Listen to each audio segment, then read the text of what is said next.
We have 4 new meditations on hightimelinebooks.com that can help you in your high timeline journey. Jump into prosperity with the Quantum Jumping Meditation from Burt Goldman and get all 3 of the prosperity meditations for the price of 2 with the bundle, all on hightimelinebooks.com.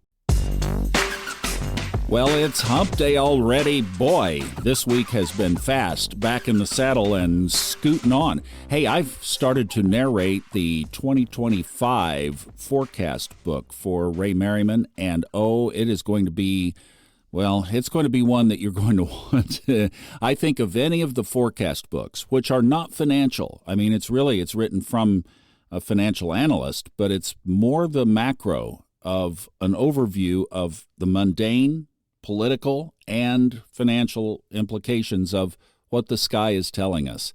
But obviously the thing that we are moving toward, and one of Ray's big focal points now, is early 2026, when Saturn and Neptune conjoin at 0 degrees Aries, dubbed the Aries Vortex. This is such critical time. Last year's book was equally important, but this year's, as we're moving closer to that, sets the stage for everything, including these 5 outer planets that are changing signs between now and 2026. We've been looking at this from afar, and now we're moving right into it. We'll tell you when the book is available. It will be a direct sale from MMAcycles.com, but also I will have a link on hightimelinebooks.com as well. All right, we are into Scorpio season, day number 2 now, and I wanted to talk a couple of things around this and take a different perspective on Scorpio, one that you may have heard and possibly forgot.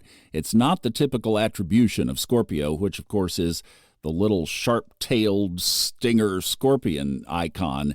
No, this one is different. We'll talk about that in just a second. But before we do, one thing we didn't talk about yesterday is when the sun moved into Scorpio yesterday afternoon, it was in a T-square. So this is 2 planets opposite each other. Those 2 are Mars and Pluto. Remember, we talked about them on Monday. They are exactly opposite 2 days before the election.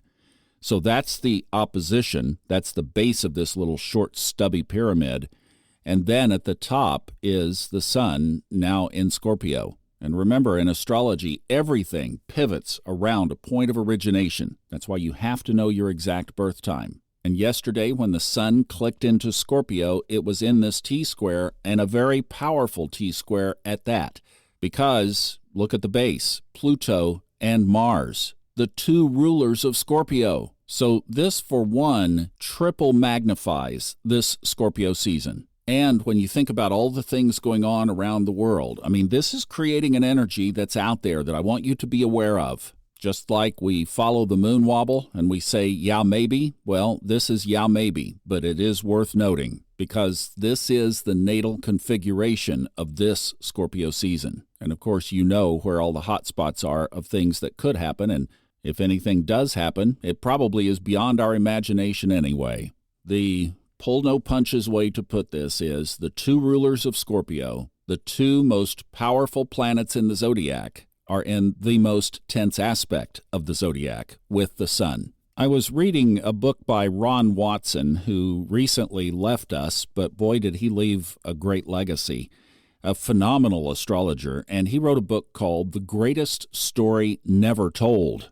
And he has a chapter on the signs, and I was reading through Scorpio on the plane as I was traveling, and he said Scorpio is often undeservedly maligned. It's a water sign signifying emotional depth and intensity. Its ancient symbol was the eagle, whose courage and invincibility was more befitting this sign's description. A sign of boldness and confidence at its best, being a fixed sign. Scorpio's tenacious. It's associated with the phoenix in mythology, and very often thought to have been born of its own ashes. The Scorpio spirit, which loves to challenge life to the fullest, often confronts it with such intensity that they create life and death struggles for themselves, forcing a constant regeneration of spirit. Wow, that is some good stuff. And I thought about this in context of the world today, wondering, could we be at such a point of regeneration? So many of the astrological signatures have talked about this, from everything from the United States Pluto return, which of course we're still in the orb of, but it is past the exact point. The United States solar arc, Saturn, sitting right on top of its natal Mars. The 5 outer planets changing, the Aries vortex, all of these things have pointed to this same kind of thing. And one of the rules of astrology is when you see a pattern 2 or 3 or more times, you better write it down. And even, of course, the symbol of the United States is the eagle. And in spite of where everybody falls on the spectrum of the issues, I think one thing we all agree on is we would love to see the phoenix rise again. I don't know about you, but this kind of gives me chills. Now, half the country disagrees on how that should happen, but the point is, when you bring this energy of the sky in, it's all about pure motives, not political motives. In fact, it's the corrupt political motives that would be the ashes, and the rising again would be the greatness of what a country can be when it's living on its highest timeline. Let me finish up the last paragraph from Ron Watson's The Greatest Story Never Told. Personal magnetism and powerful personalities are often found having strong Scorpio influence in their astrological profiles. Negatively, Scorpios can be violent, cruel, and jealous, suspicious, and resentful, with unforgiving, unrelenting passion for revenge.